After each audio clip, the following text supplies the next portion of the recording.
Audio Jungle.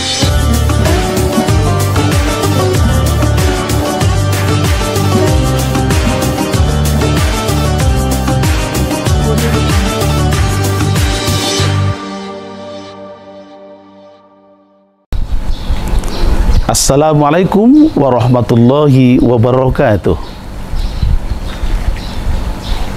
Bismillah, summalhamdulillah. Allahumma salli ala Muhammad Rasulillah, wala hawla wala quwata illa billah, amma ba'da. Saudara hadirin rahimakumullah, alhamdulillah, syukur atas segala nikmat yang telah Allah berikan kepada kita.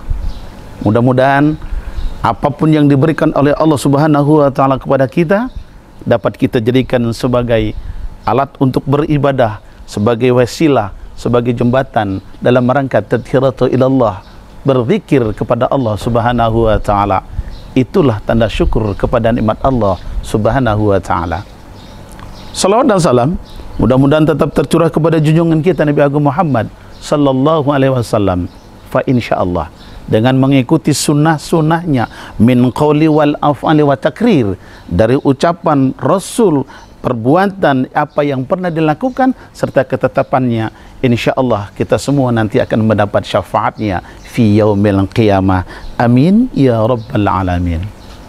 Saudara hadirin, pemirsa di seluruh tanah air yang berbahagia, Kementerian Agama membuat program kuliah kultum selama bulan Ramadan, memberikan satu motivasi kepada kita untuk memperbanyak ibadah, mempertebal iman kita, dan agar kita menjadi orang yang baik, bukan menganggap diri sudah merasa paling baik, dan agar menjadi orang yang benar, bukan menganggap diri sudah menjadi orang yang menganggap paling benar.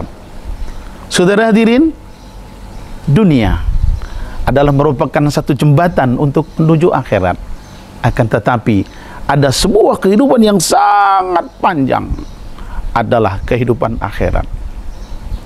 Namun dalam hal ini Allah Subhanahu wa Ta'ala mengajarkan kepada kita, memerintahkan kepada kita agar kita berlaku adil terhadap diri sendiri dengan cara adanya sebuah keseimbangan, adanya sebuah kesetaraan, dan adanya sebuah kemuliaan yang akan diperoleh dari keseimbangan hidup seorang manusia.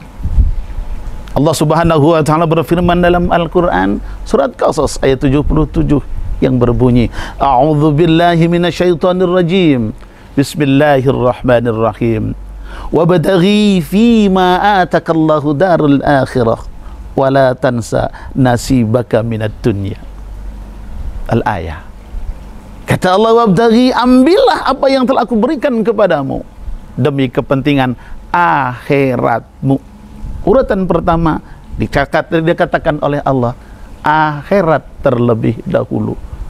Lalu wala tansa, dan jangan lupa ambil juga apa yang telah aku berikan kepadamu demi kepentingan duniamu. Al-Quran surat Qasas ayat 77. Saudara hadirin, pemirsa di seluruh tanah air rahimakumullah, Allah Subhanahu wa Ta'ala memerintahkan kepada kita melalui firman-Nya di dalam surat Al-Qasas ayat 77 mengatakan wabtaghi, ambillah. Kata wabtaghi adalah merupakan sebuah perintah. Dalam usul fikih al-aslu fil amril wujub, asal mula dari sebuah perintah hukumnya adalah wajib. Maka sesungguhnya yang diwajibkan oleh Allah Subhanahu wa Ta'ala pertama kali di melalui surat Al-Qasas ini adalah yang diperintahkan mengambil untuk kepentingan akhirat. Kenapa demikian? Karena walal akhiratu khairul laka minal ula. Sungguh kehidupan akhirat itu adalah lebih baik untukmu daripada kehidupan yang pertama, yakni kehidupan duniawiyah. Namun perkara-perkara dunia oleh Allah Subhanahu wa Ta'ala di dalam surat Qasas 77 ini dinyatakan hanya sekedar wala tansa, dan jangan lupa. Ada kam Lampung nih dang lupa. Hanya sekedar diingatkan, wala tansa nasibaka, dan jangan lupa nasibmu. Artinya ketika kita berada di dalam dunia juga diharuskan untuk berupaya dan berusaha untuk menentukan nasib kita. Maka Rasulullah sallallahu alaihi wasallam pun memerintahkan kepada kita, "I'mal li dunyaka ka'annaka ta'isu abada wa amal li akhiratika ka'annaka tamutu ghadan." Bekerjalah demi kepentingan duniamu. Kau seakan-akan kau berpikir akan hidup selama-lamanya. Artinya semangat dalam hidup. Di sini bukan berarti manusia tidak boleh mencari kehidupan dan hidup di alam dunia. Dipersilakan, justru wajib untuk bekerja. Tetapi tidak pula lalu melupakan akhirat. Karena akhirat adalah khairul laka minal ula. Lebih baik untukmu daripada kehidupan dunia. Maka dengan demikian, dunia harus kita cari, dunia tempat kita berusaha. Kata Rasulullah sallallahu alaihi wasallam, "Ad-dunya mazra'atul akhirah." Dunia adalah sawah ladangmu, sawah ladang untuk akhirat. Maka yang ada di dalam dunia kita tanam tanaman yang kita tanam di alam dunia sebagai ladang itu nanti akan kita petik di akhirat kelak. Karena bekal yang akan kita bawa nanti adalah ke alam baka. Allah Subhanahu wa taala menyatakan, "Walal akhiratu khairu wa abqa." Dan sungguh kehidupan akhirat adalah baik bagimu dan kekal. Tak ada seorang pun yang pernah kembali setelah mengalami kematiannya. Tak ada seorang pun yang akan mengalami kehidupan yang setelah dia mati. Bahkan orang-orang yang lalu, orang yang sudah lama meninggal dunia, saat ini pun tidak ada cerita mereka kembali untuk hidup di alam dunia. Oleh karena itu, Ramadan saat ini, marilah kita jadikan sebagai momentum untuk membiasakan diri kita melakukan sebuah perbuatan-perbuatan, amalah-amalah yang soleh, amalah-amalah yang baik. Karena segala sesuatu yang kita lakukan, karena keimanan kita kepada Allah, akan diperhitungkan oleh Allah Subhanahu wa ta'ala. Dan semua itu akan kita pertanggungjawabkan di hadapan Allah Subhanahu wa ta'ala.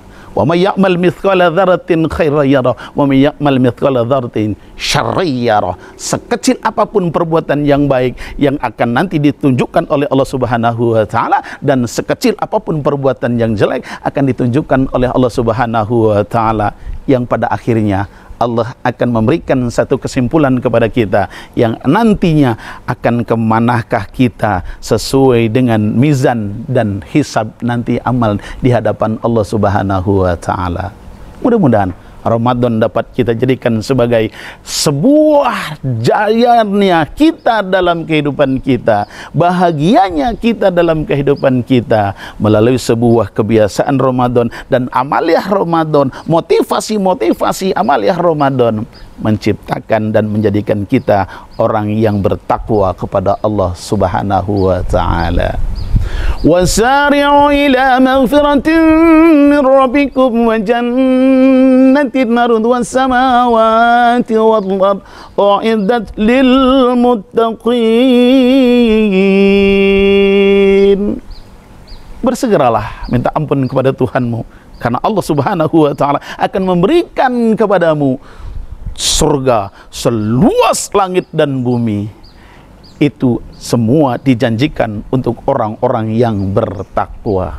Mudah-mudahan Allah mampu memberikan hidayah kepada kita, dan kita mampu menerima hidayah itu, lalu kita gerak dan berbuat dengan apa yang sesuai dengan kemampuan kita, dan mudah-mudahan akan mencapai keselamatan fid dunya wal akhirah.